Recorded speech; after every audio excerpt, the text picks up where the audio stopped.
দাদা ভাই দিদি ভাই, আজকে তোমার দাদু এই যে ভোলা মাছ কিনে নিয়েছে। বলছে কি একটু ঠান্ডা ঠান্ডা তো এই ভোলা মাছ দিয়ে শস্য বাটা কাঁচা লঙ্কা বাটা দিয়ে রান্না করো। তাই দেরি না করে আমি এখন মাছগুলো কাটা শুরু করে দিই।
ভোলা মাছ শস্য বাটা হবে, তাই এই শস্য বাটবো আর কটা কাঁচা লঙ্কা বাটবো। কি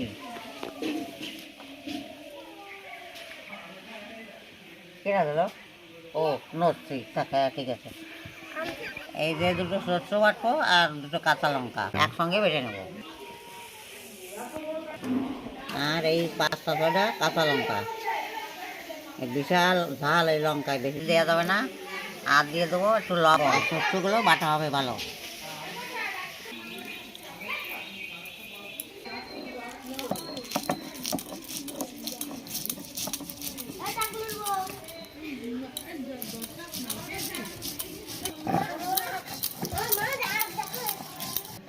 শস্য বাটিয়ে তারপর আবার ছাঁকনি দিয়ে জল দিয়ে গুলিয়ে সেঁকে দেবো। না এই খোসাগুলো কোনো জীবনে বাটা হয় না।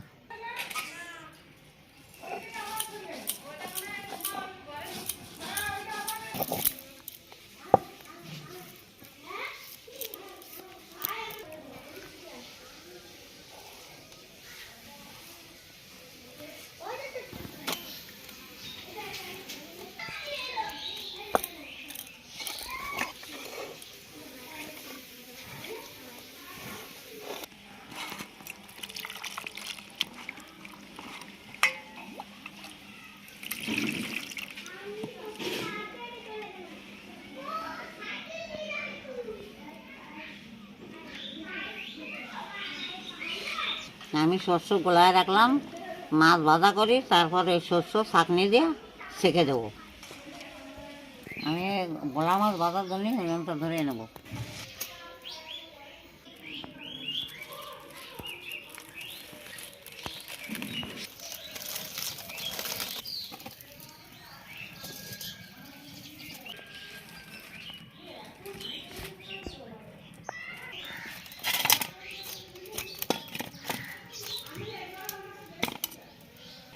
দিয়ে দেবো লবণ,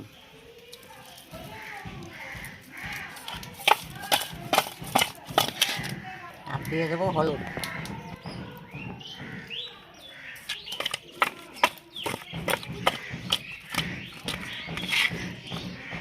আমার কড়াই গরম হয়ে গেছে, দিয়ে দেবো সরষের তেল। দিয়ে দেবো 1 চিমটি লবণ। মাছগুলো কড়াইতে লাগবে না। তেল গরম হয়ে গেছে, মাছ দিয়ে দেবো।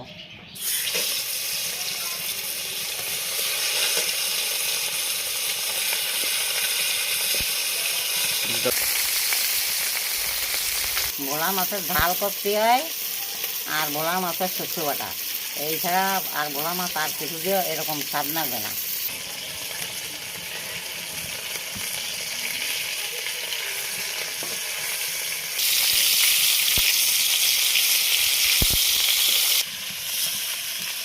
এই লবণ দিলি এই ভোলা মাছ তো নরম, তাও কড়াইতে একটু মাছ লাগবে না।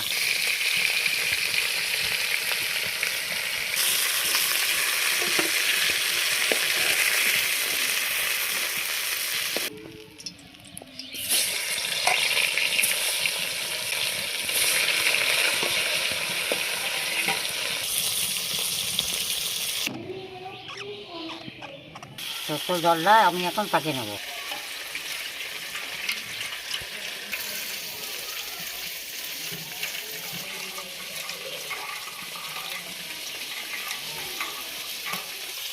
এই যে কতটা লেগেছে, এ কিন্তু না পাকি।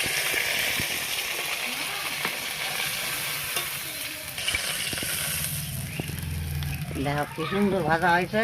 আর যেরকম মাছ ভাজা তেলের ভিতর আর একটু তেল দিয়ে দেবো। শুকনো লঙ্কা দিয়ে দেবো, কটা কালো জিরে।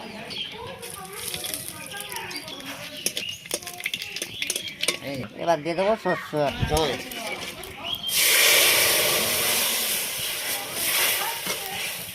দিয়ে দেবো একটু লবণ, দিয়ে দেবো অল্প পরিমাণে হলুদ।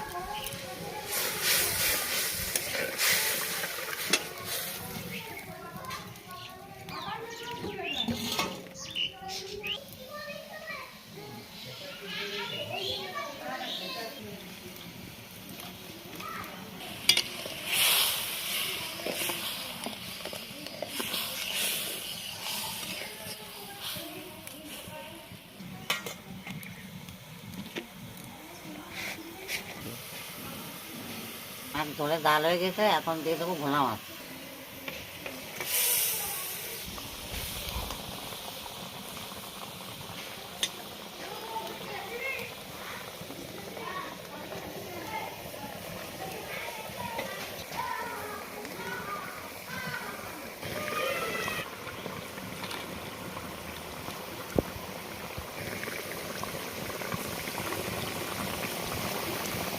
আমার শস্য বাটা ভোলা মাছ হয়ে গেছে, এখন তেল দিয়ে নামায় দেবো। কাঁচা সরষের তেল দিলে স্বাদ হয় ভালো।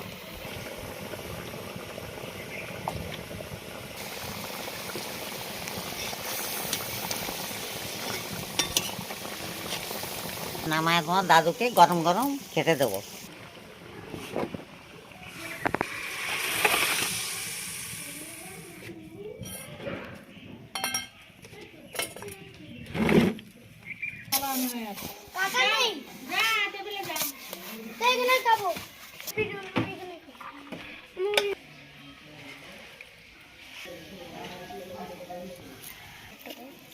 একটু দেবো।